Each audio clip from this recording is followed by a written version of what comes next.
কাঁটাতারের fencing আর তার গায়ে রাস্তা, এই রাস্তা ধরেই চলল আমাদের গাড়ি।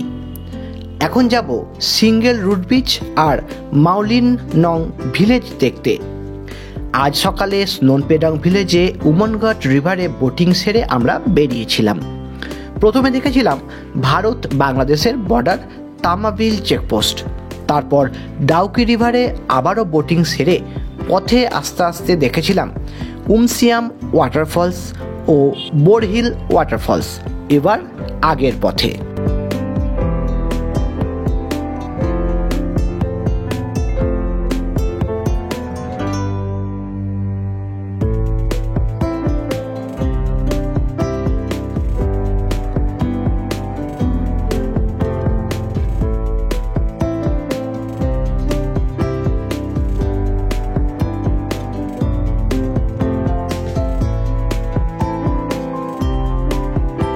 অনেকক্ষণ ফেন্সিংয়ের ধার বরাবর যেতে যেতে একটা টার্নে ফেন্সিং হারিয়ে গেল চোখের বাইরে।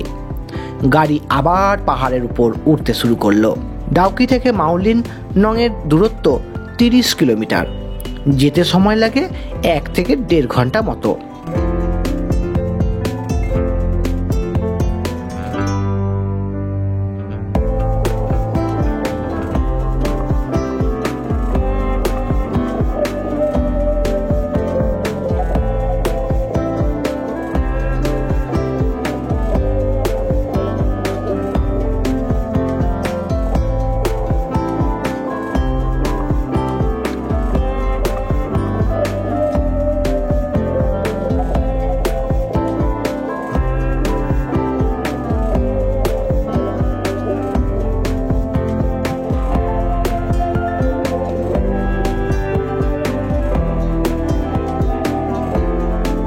আমরা প্রথমে এসে পৌঁছালাম সিঙ্গেল ডেকার রুট ব্রিজ দেখতে।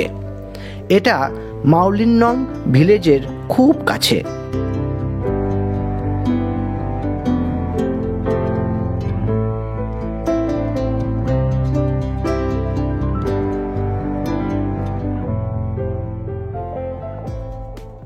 এটি হলো সিঙ্গেল ডেকার রুট ব্রিজের পার্কিং চার্জ 30 টাকা।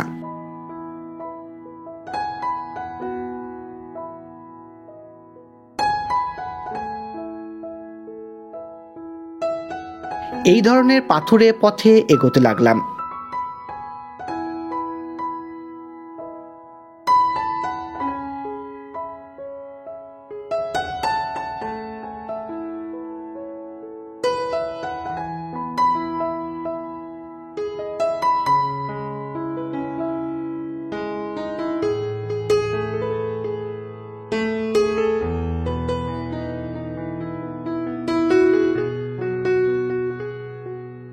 একটু পরেই আমাদের এন্ট্রি ফি লাগলো। অ্যাডাল্টের জন্য 40 টাকা আর চিলড্রেন 20 টাকা।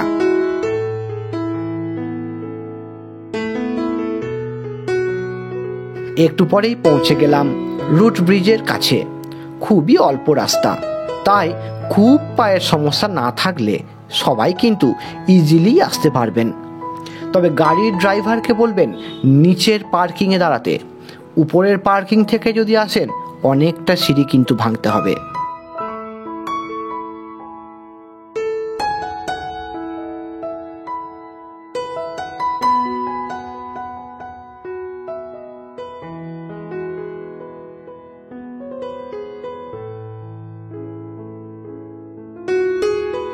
এই রুট ব্রিজ দেখতে হলে আপনাকে সকাল 7টা থেকে সন্ধ্যে 6টার মধ্যে আসতে হবে।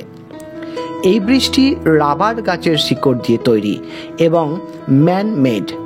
সাধারণভাবে আমাদের এই ধরনের ব্রিজে ওঠার সুযোগ কখনো থাকে না, তাই আপনিও এখানে এলে এক নতুন অভিজ্ঞতার সাক্ষী হবেন। এই ধরনের ব্রিজগুলো মূলত 2 গ্রামের মধ্যে সংযোগ স্থাপনের কথা মাথায় রেখে তৈরি করার পরিকল্পনা করা হয়েছিল। এই ধরনের ব্রিজ বায়ো ইঞ্জিনিয়ারিংয়ের এক উৎকৃষ্ট উদাহরণ।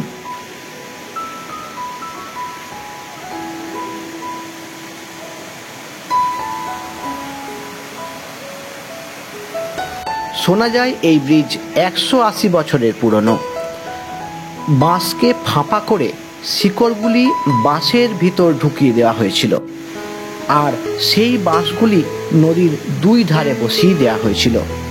উদ্দেশ্য ছিল শিকড়গুলিকে সঠিক দিশায় নিয়ে যাওয়া। পরবর্তী সময়ে শিকড়গুলি একটার সাথে আরেকটা পাক খাইয়ে দেওয়া হয়েছিল। এগুলি বাড়তে বাড়তে এতটাই মজবুত হয়ে গেছে যে 50 জন মিলে যদি এই ব্রিজের ওপর তবা তবা গান চালিয়ে যদি নাচ করেন, তাও কিন্তু এই ব্রিজ ভাঙবে না।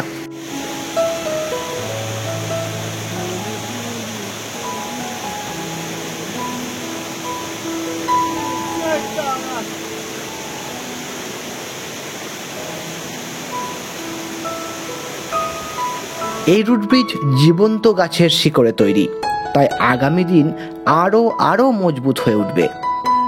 লিভিং রুট ব্রিজে খানিকক্ষণ সময় কাটিয়ে আবার একই পথে ফিরে এলাম পার্কিংয়ে। সিঙ্গেল ডিকার ব্রিজ দেখে চলে এলাম। বেশি দূর না, যেতে পারবেন, মানে একটুখানি পাহাড়ি যেমন স্টেপ করা সেরকম, খুব পায়ে ব্যথা না হলে যেতে পারবেন। মাত্র 5-10 মিনিটের রাস্তা। আমরা ঘুরে এলাম, এরপর মাউলিনং ভিলেজ। এখন 3:50। এখন আমরা চলেছি মাউলিনংয়ের দিকে। পথে পড়ল আরও একটি স্পট, ব্যালেন্সিং রক। পার্কিং খরচ নেই, তবে আমাদের 10 টাকা করে এন্ট্রি ফি দিয়ে প্রবেশ করতে হলো।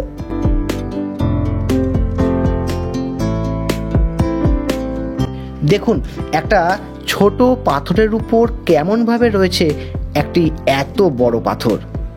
সত্যি প্রকৃতির কি অদ্ভুত সৃষ্টি।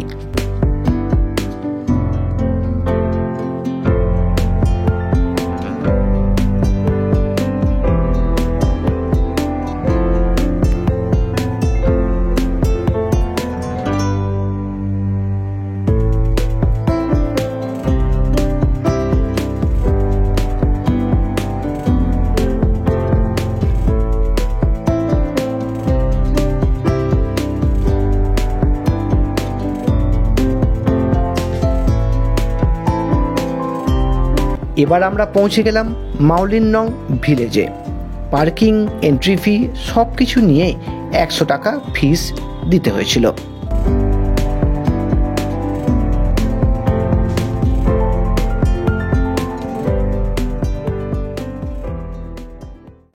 এই হলো মাউলিনং ভিলেজ, এশিয়ার সব থেকে ক্লিনেস্ট ভিলেজ। ঘোরার অনেক দিকে অনেক রাস্তা, আমরাও একটি পথ বেছে নিয়েছিলাম।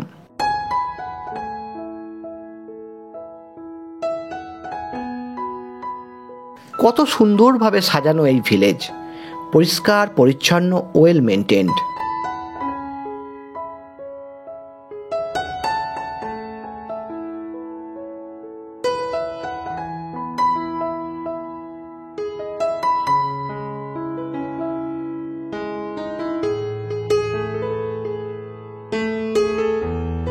এখানে একটা রাত থাকতেও পারেন, অনেকেই কিন্তু থাকেন। প্রচুর হোমস্টে রয়েছে। আমি এই ভিলেজে হাঁটতে হাঁটতে কন্ট্যাক্ট নাম্বার আপনাদেরকে জানিয়ে দেব।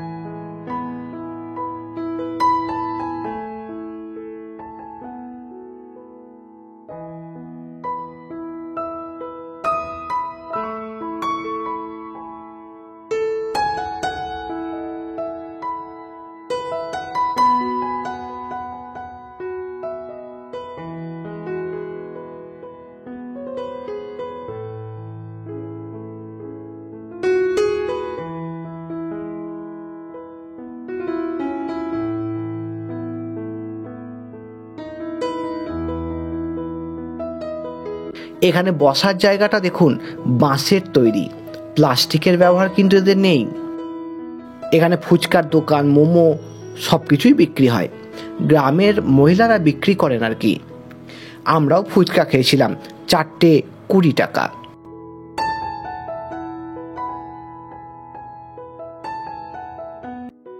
কত সুন্দর সুন্দর গাছ, আর তাতে কত সুন্দর সুন্দর ফুল ফুটে আছে। বেশ ভালো লাগছিল এখানে ঘুরে বেড়াতে।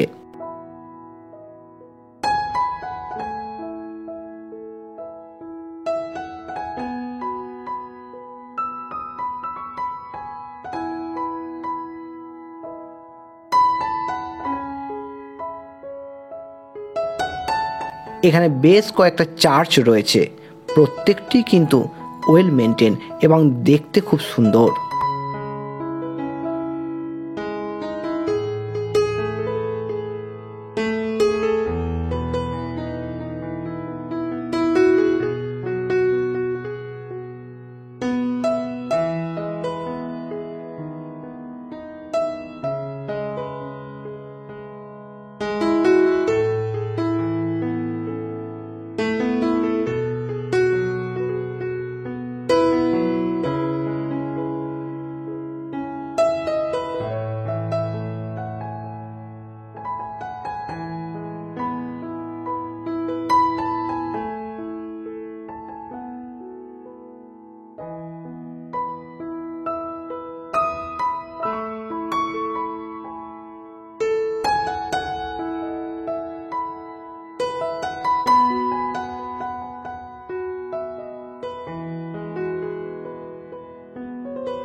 আমরা এখন কিছু রকমের ঘুরে ঘুরে বেরোচ্ছি এক্সিট পয়েন্ট থেকে।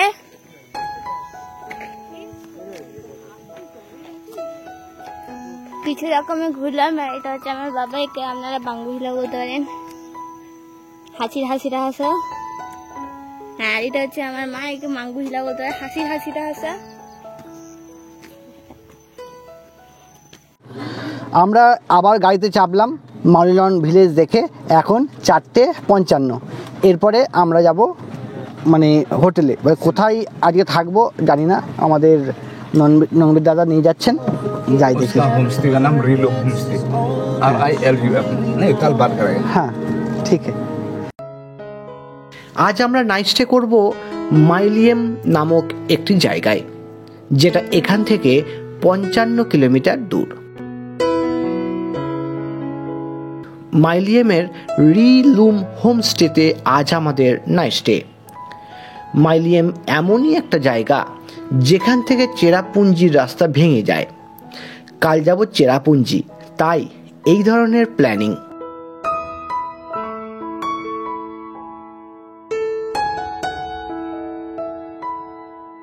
পথে স্বাভাবিকভাবেই অন্ধকার হয়ে গেছে, আর সেই অন্ধকারকে আরও অদৃশ্য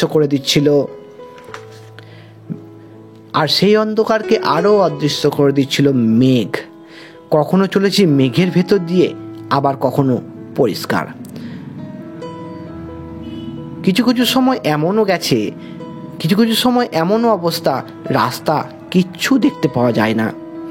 ড্রাইভার সাহেব কিভাবে গাড়ি চালাচ্ছে ড্রাইভার সাহেবই জানে। তো আমরা এখন ফিরছি, তো রাস্তায় মেঘ দেখুন একবার, মানে রাস্তা দেখা যাচ্ছে না, রাস্তায় মেঘ দেখুন একবার, কিচ্ছু দেখা যাচ্ছে না রাস্তায়। এই জন্যই তো এই জায়গার নাম মেঘালয়, মেঘের আলয়।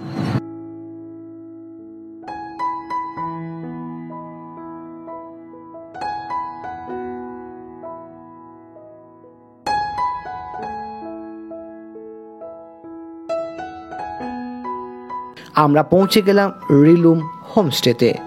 আমাদের রুম ছিল একদম নতুন।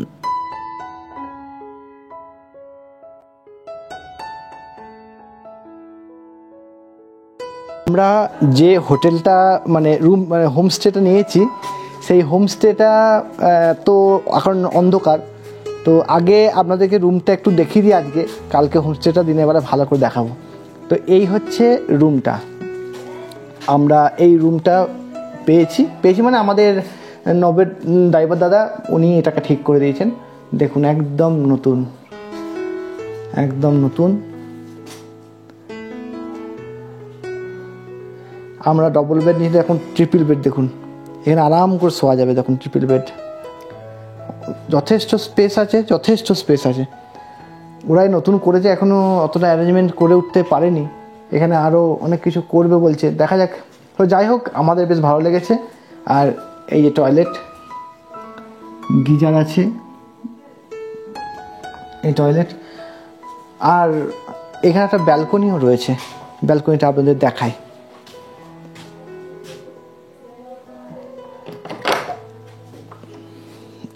এই হচ্ছে ব্যালকনি, এখানে ঠান্ডা ঢুকবে বলে ব্যবস্থাও করা আছে, এই যে ব্যালকনি। আর সকালে আপনাদের ভালো করে দেখাবো। আমরা হোটেলে পৌঁছালাম, মানে হোমস্টেতে পৌঁছালাম, তখন বাজে 7:18, 7:20 বলতে পারেন। আমরা পৌঁছালাম, দিয়ে এসে আগে খাবারটা অর্ডার দিলাম, কারণ খাবারটা এদের এখানে খাবার ব্যাপার আছে, খাবারের ব্যাপারটা একটু আগে ভাগে বলে দিতে হবে। তো খাবার অর্ডার দিলাম, রুটি, আলু জিরা আর ডিম ভাজা বা ডিমের মানে এগ অমলেট। তো অর্ডার দিয়েছি, এখন একটু রেস্ট নেবো, তারপর রাত্রে খেয়ে দিয়ে শুয়ে পড়বো। কাল যাব চেরাপুঞ্জি। তো আজকের ভিডিওটা এই পর্যন্তই। কেমন লাগলো কমেন্টে কিন্তু অবশ্যই জানাবেন। Good night.